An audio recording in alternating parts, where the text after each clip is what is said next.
Bonjour à toutes et tous et je vous espère en très grande forme pour cette nouvelle bonne pratique.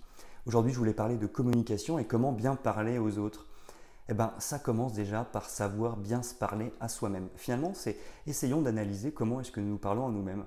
Par exemple, quand on fait une erreur, comment est-ce qu'on réagit? Est-ce qu'on se met en colère contre nous-mêmes? Est-ce que finalement on se parle mal? Est-ce qu'on s'insulte? Est-ce qu'on se critique? Est-ce qu'on se sabote à chaque fois qu'on fait une erreur? Ou au contraire, à chaque fois qu'on fait une erreur, on s'encourage et on se dit c'est pas grave, c'est pas la dernière, t'en feras d'autres, en tous les cas, maintenant essaye de corriger le tir.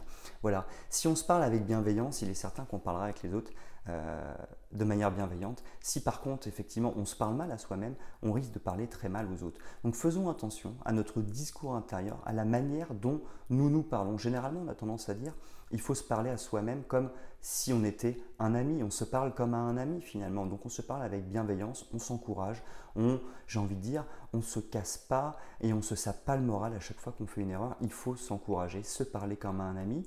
Et du coup, ça va déteindre sur la communication qu'on va entretenir avec les autres. Alors j'espère que cette bonne pratique du jour vous a été utile en termes de communication et moi je vous donne rendez-vous dès demain pour une nouvelle bonne pratique.